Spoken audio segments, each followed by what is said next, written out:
안녕하십니까. 저는 태국의 이반석 선교사입니다. 오늘 이반석의 태국 선교 이야기 제목은 실버 미셔너리들은 따뜻한 남쪽 나라 태국으로 오세요 입니다. 지난번 제가 올린 실버 미셔너리에 대한 제 개인적인 소회에 대해서 어떤 분들은 좀 마음이 상하신 분도 있을 것 같습니다. 제가 선교지에서 29년 동안 여러 가지 산전수전, 공중전까지 겪다 보니까 마음이 때로는 좀 강팍해서 좀 심한 말을 할 때가 있는 것 같아요. 좀 널리 양해해 주시고 또 잘 봐주시면 감사하겠습니다. 사실 제가 그 방송에서 그 집을 태우라고 한 것은 좀 가격한 표현 같지만은 사실은 이제 집을 처분하고 가라는 이제 그러한 표현이었습니다. 아시지만은 사람은 나이가 들면 들수록 그 집에 대한 또 그런 집착이 있거든요. 그래서 다른 나라에 가서 무슨 일을 하든지 간에 좀 회의를 느끼거나 아니면은 힘들 때면은 자기 집을 생각하게 되어 있습니다. 그래서 자기 집에 있는 곳을 그리워하거나 또 돌아갈 수 있는 것이죠. 그래서 이제 그렇게 했는데 집을 이제 태우라 이래서 이제 집을 처분하고 선교지에서 집을 구매하시라는 것입니다. 그래서 아시지만은 한국의 집값이 얼마나 비싼지 저는 뭐 상상이 가지를 않아요. 요즘에 건축붐이 굉장히 많이 일고 있습니다. 그래서 이 신축 콘도 건물이 굉장히 많아요. 물론 이제 방콕에서도 이 중심지는 꽤 가격이 있는데 방콕 중심지의 콘도 가격하고 서울에 있는 아파트 가격을 비교해도 보통 2배에서 2.5배 이상의 차이가 난다 그래요. 근데 제가 볼 때는 훨씬 더 큰 격차가 있을 걸로 봅니다. 그래서 정말 태국이나 뭐 동남아시아 그런 곳에 이제 실버 미셔너리로 가실 분들은 그런 것까지 감안을 하시고 이제 그 집을 처분하시고 가시면은 또 하나님께서 예비하신 좋은 주거지가 있을 걸로 믿습니다. 특히 이제 방콕 같은 경우는 새로운 신축 콘도가 굉장히 많이 들어서 있어가지고 뭐 빈 집들이 많이 있어요. 빈 방들이. 그래서 뭐 방 걱정 같은 거 하실 필요가 전혀 없습니다. 그래서 마음의 준비만 되시고 선교 비전이 있으시면은 방콕에 태국의 선교사로 모시면 참 좋을 것 같습니다. 제가 지난 1월 24일에 한국을 방문했습니다. 저의 치아 치료도 있고 또 애들을 하도 많이 안 봐가지고 제 아내가 막 졸라가지고 애 좀 보자 그래서 한 달 정도 한국에 있었습니다. 근데 제가 한 달 동안 있으면서 내린 결론이 뭐냐면은 한국은 있을 곳이 못 된다는 것이었습니다. 첫째로 코로나 바이러스였어요. 지금도 뭐 오늘은 좀 많이 내려가지고 뭐 38만 명인가 그렇게 들었는데 며칠 전에는 60만 명까지 이렇게 하루에 감염자가 생겼잖아요.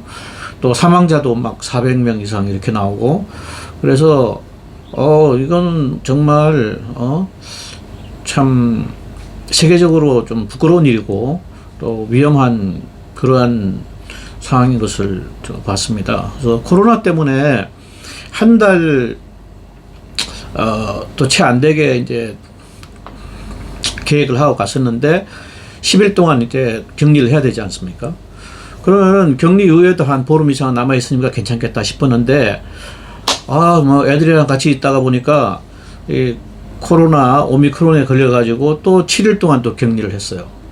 그래서 17일 동안 이렇게 격리 생활 하다 보니까 정말 한국 방문이 너무 괴롭더라고요.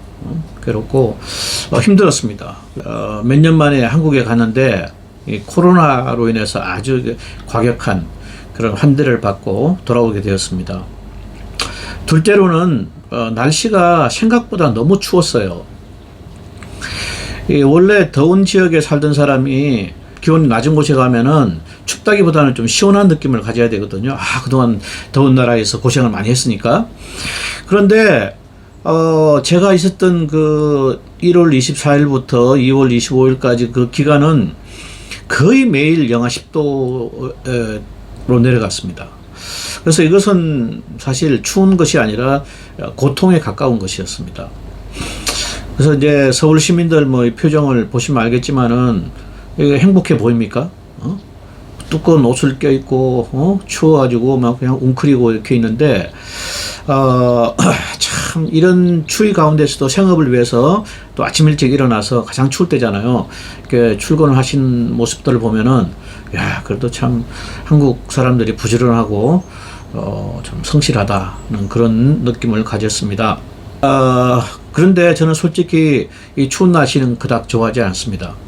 한국의 겨울 날씨는 제게 맞질 않아요. 날씨가 추우니까 막 두꺼운 옷을 걸쳐 입지 않습니까?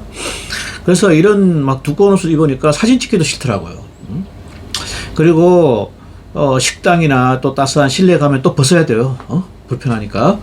또 끝나고 나면 또 다시 입어야 되고. 그래서 참 이 추운 겨울이 있는 것은 살만한 곳이 못 된다는 그런 생각을 하게 됐습니다. 셋째로는 비싼 물가예요. 한국의 물가가 태국보다는 좀 비싸다는 것은 뭐 다 알고 있지만은 이렇게 비쌀 줄은 몰랐습니다.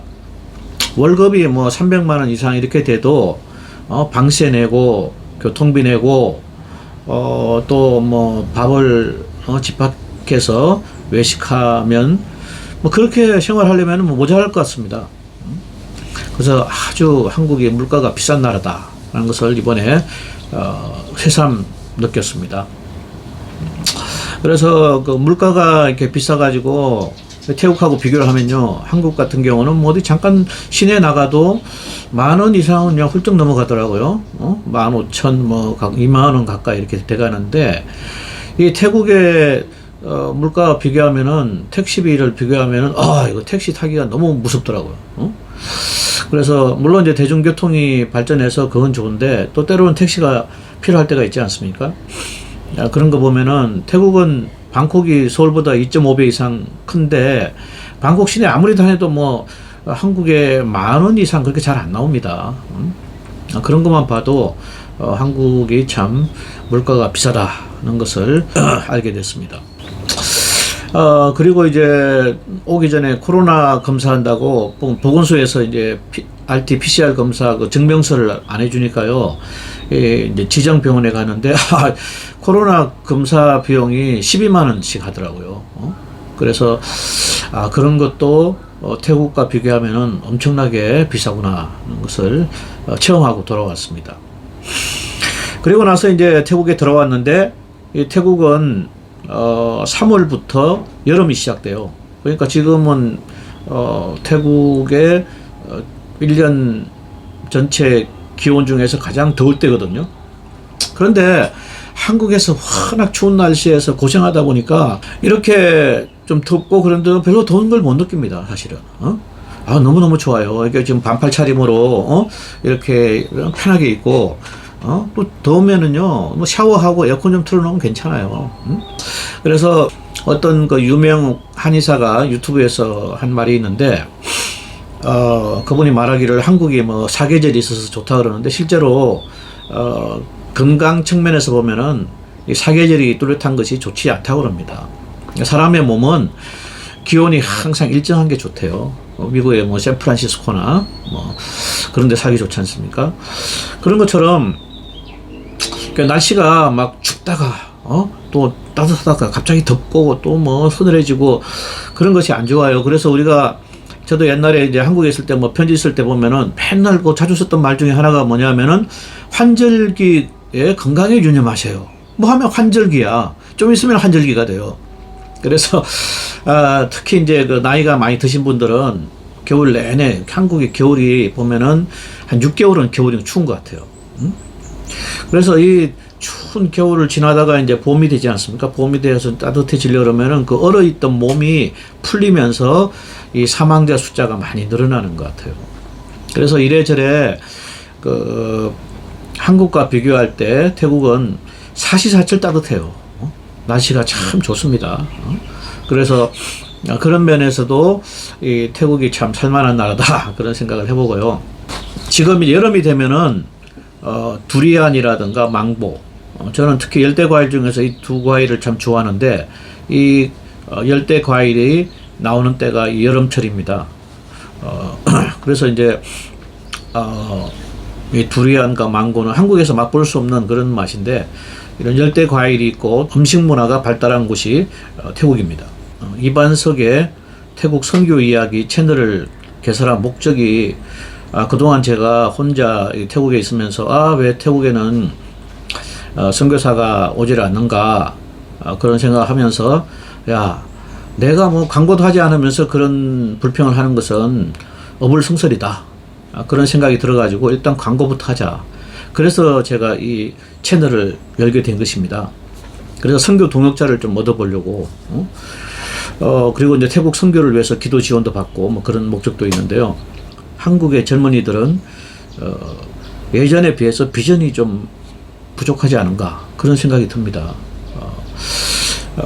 태국에 이렇게 놀러 오는 사람은 있지만 태국의 선교를 위해서 비전을 갖고 이렇게 오는 사람은 많지가 않습니다. 그래서 저도 이제 생각을 바꿨어요. 그래서 젊은 분들한테 이제 더 이상 태국에 뭐 선교사로 오십시오 그런 말 하지 않습니다. 그래서 오늘 제목도 뭐냐면은 실버 미셔너리들을 태국에 초청합니다 라는 제목을 달게 됐습니다. 사실 태국에는 또 이제 젊은 리더들이 다 서 있습니다. 그래서 안 오셔도 돼요. 그냥 아메리카, 미국이나 서구 쪽으로 가세요. 거기서 유학생 하시고 박사 받으시고 그렇게 사시면 될 것 같아요. 그래서 이제 우리 그 실버 미셔너리들을 초청합니다. 잘 생각해 보시고 이제 태국에서 또 제일 아름다운 그런 동역의 역사가 일어날 수 있기를 바랍니다. 1년 반 정도 이렇게 지나 보니까 사람들이 전혀 관심이 없어요. 그걸 보면서 요즘 젊은이들은 비전이 없구나 그걸 알게 됐습니다. 그래서 이전에 정말 선교 비전을 가졌지만 어쩌다 보니까 이제 기회를 놓치시고 한국에서 목자 생활 하시고 또 뭐 미국이라든가 뭐 서구 쪽에서 선교사 생활 하시면서 이건 아니다. 이게 무슨 선교사냐. 제3세계에 가자. 그래서 실버 미셔너리로 이렇게 오시고자 하시는 분들, 그런 분들을 제가 초청하는 것입니다. 젊은 분들은 그냥 여행이나 오시고 그러세요. 선교는 아무나 하는 것이 아니잖아요. 비전이 있어야 되지 않습니까? 그래서 오늘 그 방송 제목처럼 실버 미셔너리들은 따뜻한 남쪽 나라 태국으로 오세요. 이렇게 제목을 정하고 또 태국 소개를 좀 해드렸습니다. 특히 제가 지난 한 달 동안 한국에서 경험한 것을 바탕으로 해서 사실에 기초해서 이렇게 방송을 하게 됐습니다. 주님께서 예비된 그러한 실버 미셔너리들을 태국에 보내주시기를 기도합니다. 감사합니다.